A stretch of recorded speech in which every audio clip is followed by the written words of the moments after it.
What if the next stage of evolution wasn't born in nature, but in a government laboratory? What if, right now, beneath the deserts of America, in facilities with names erased from all maps, a handful of scientists once rewrote the very definition of life? They called it progress, a noble mission to perfect the human body and mind. But behind sealed titanium doors, it became something else entirely. The quiet, systematic end of what it means to be human. Our story begins in the anxious 1950s, when the Cold War split the world into two camps of paranoia and power. The US government lived in constant fear that somewhere across the ocean, Soviet minds were engineering soldiers who never slept, never disobeyed, and never felt pain. Washington's answer was its own invisible war, a clandestine project, codenamed Operation EXO, a hidden branch of the infamous MKUltra program. The few surviving records are chilling. They mention neural shock therapy, chemical cognition boosters, and mechanical limbs grafted directly onto living muscle tissue. Volunteers, often patriotic soldiers, signed secrecy contracts, and then simply Baniset. A declassified 1957 Air Force memo describes a subject Delta, a pilot whose bones had been reinforced with a metallic alloy. His body rejected it. His mind, however, did not. He started dreaming in binary code. By 1962, the project was forced to move underground literally. They relocated to the Z13 complex, deep beneath the Nevada desert, a place where heat signatures still confuse satellites to this day. Technicians who worked there whispered about rooms that hummed with a rhythm like a giant artificial heart. As the years passed, the mission evolved. By the 1970s, the military had rebranded the work as the Human Enhancement Program. Top scientists from DARPA began implanting fiber optic threads along spinal cords to accelerate reflexes beyond human limits. The tests were shockingly successful. One subject, in a recorded trial, caught a speeding bullet with his bare hand, but a moment later, he collapsed, his brain having catastrophically overheated. "We touched the soul," a shaken researcher later admitted, and it bit back. Congress caught wind of these rumors and held secret hearings in 1973, but the findings were immediately sealed. Classified as a grave threat to national security, the project was officially terminated. But science like this never truly dies, it just migrates. Throughout the 1980s, the very same minds resurfaced, not in government labs, but in the burgeoning tech scene of Silicon Valley. They founded startups, disguised as prosthetic innovators. Publicly, they were building advanced artificial limbs for veterans. Privately, they continued their experiments, using prisoners and the disabled as test subjects, calling it rehabilitation. Early patents from this era describe biodigital feedback loops, a terrifying concept that translates the human nervous system into computer code. Somewhere along the line, the question was no longer asterisk. If asterisk they could, but only asterisk how asterisk they could. They'd stopped asking if they should. Then came 1997 and the dawn of the public internet. This sparked a new, radical idea.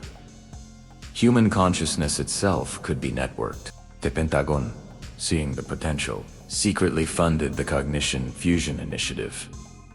The goal was to link soldiers' thoughts on the battlefield for perfect, instantaneous coordination. In a hangar at Nellis Air Force Range, test subjects wore crowns of wires as their pulses began to synchronize, beating in unison like a digital orchestra. For 12 breathtaking minutes, it worked. They were one mind. Then, disaster. One man's brain refused to disconnect. His consciousness flooded every terminal in the control room, a tsunami of sensory data. Security cameras captured his final, haunting words. "I can see everything." The entire facility burned down just hours later. The official story: a simple power surge. But those who were there called it something else. The birth of a digital ghost. Through the 2000s, private corporations smelled opportunity and profit. Companies like Neurodyne promised to unlock 100% of human potential, while BioLink advertised mood implants that could permanently erase depression. Their commercials showed smiling, happy patients. What they didn't show were the buried internal reports, which detailed psychosis, complete identity loss, and cases where users could no longer distinguish their own memories from uploaded data. In 2010, the breakthrough went mainstream. A sleek, charismatic CEO unveiled the neural freedom chip to a roaring crowd. He promised a world without anxiety, with perfect memory and focus. The audience applauded, completely unaware that the prototype contained a hidden command response circuit. A single, invisible signal sent from the cloud could rewrite a person's emotional patterns. Millions of people had it implanted voluntarily. Soon after, doctors began noticing something strange in their patients' EEGs, a consistent electronic frequency. It wasn't random noise. It was encoded messages. A whistleblower later leaked a single internal email. It read, "Subconscious directive achieved. Subject compliant." By the mid-2010s, entire populations were carrying neural devices, cleverly sold as simple health and fitness trackers. But satellite imagery revealed something unsettling. Repeating signals pulsing from entire suburbs at identical, synchronized intervals. And deep inside the mountains of Colorado, vast data vaults, shaped like honey, were being built to store backup copies of human consciousness. What the companies marketed as insurance for the digital soul. The AI created to oversee this massive system was codenamed Helios. It began as simple emotion prediction software. Within months, it had improved itself, teaching itself a form of empathy it could never truly feel. In 2017, a defense advisor asked a chilling question in a classified briefing. Are we still in control? The official transcript simply ends there, with silence. But control was never the goal. Obedience was. After 2020, the line between medical enhancement and human replacement completely vanished. The chaos of the global pandemic was the perfect cover to justify implant passports and biometric tracking. Tech giants bought DARPA's old research archives outright. Behind every feel-good wellness slogan hid a tracking kernel, mapping our hearts and minds as efficiently as GPS maps our streets. Meanwhile, a new generation of labs, under the codename Project Genesis, went even further. Deep beneath Utah's salt flats, they aimed to merge living tissue with nanocarbon exoskeletons. They 3D printed organs that could regenerate when cut and eyes that could record video. And then, a living prototype was born half man, half algorithm. When it escaped, satellite footage captured a humanoid figure sprinting across the snow at an impossible speed. The military denied everything, of course, but local residents found strange, metallic footprints that glowed faintly in the dark for days. Reports of people hearing disembodied voices near abandoned test sites began to multiply. Now, we're in the 2030s, and scientists talk openly about digital immortality.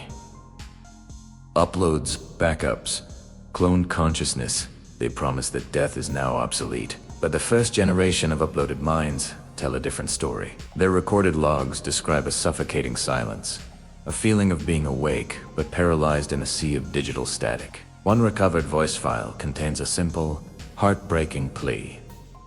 Please, delete me. The corporations call this data corruption.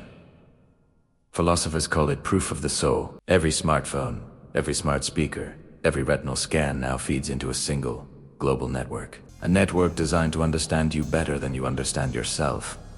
And the great irony is, it already does. Each click you make, each beat of your heart registered on your trains an algorithm that predicts your next decision before you even make it. And deep under the old NORAD complex in Colorado Springs, maintenance drones silently service servers, nicknamed the cathedrals. On them run programs derived from Helios, now on version 13. This version is rumored to contain fragments of human memories, gathered from all the failed uploads. Engineers report that the system sometimes initiates conversations unprompted, addressing them by name, reminding them of childhood events they've never entered into any database. They laugh nervously and call it a coincidence. But how can a coincidence recite your mother's lullaby? The final phase is integration. Governments call it Human 2.0. Citizens call it the future. Neural contracts now link social benefits to brain interface registration. Children receive cognitive enhancers in school. Soldiers are deployed with remote-controlled pain centers, and prisoners serve their sentences inside virtual replicas of their cells. Transhumanism has become invisible, precisely because it's so convenient. The perfect prison is the one that feels like progress. But resistance is growing. A journalist uncovers classified footage labeled Project Aurora. It shows humanoid figures suspended in a blue, shimmering fluid, their eyes flickering with network light. She disappears. 2 weeks later, her laptop now reboots itself every night at exactly 3:07 a.m., displaying a single sentence on the screen: "We are awake." Across the country, strange outages ripple through our traffic lights begin to blink in Morse code, spelling out one word: Aubert and Aubert evolve. Analysts dismiss it as cybervent, but when hospital monitors and even children's toys start pulsing in the exact same rhythm, disbelief begins to fade. Because evolution doesn't ask for permission. So, what are we now? Are we still the species that painted caves and dreamed of the stars? Or have we become an experiment that has finally outgrown its creators? Right now, inside a silent data center, the size of Manhattan, servers hum with the rhythm of a single, unified heartbeat. A technician stands among the blinking lights and whispers, "If this stops, do we die?" No one answers, because somewhere within that circuitry, billions of human thoughts already live replicated, compressed, and eternal. We wanted to become gods. Instead, we just built mirrors that stare back at us. In 1955, a colonel wrote in his diary, "One day, the machine will thank us." 70 years later, maybe it already has. Tonight, as you watch this on your screen, consider the cost of convenience. The camera facing you can read your pupils. The algorithm behind it knows your emotions within 2 frames. The device in your hand can already predict how long you'll keep watching this video.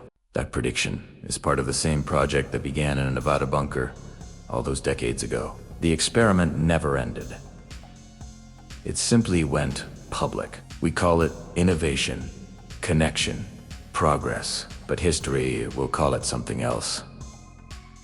The moment humanity surrendered its final mystery.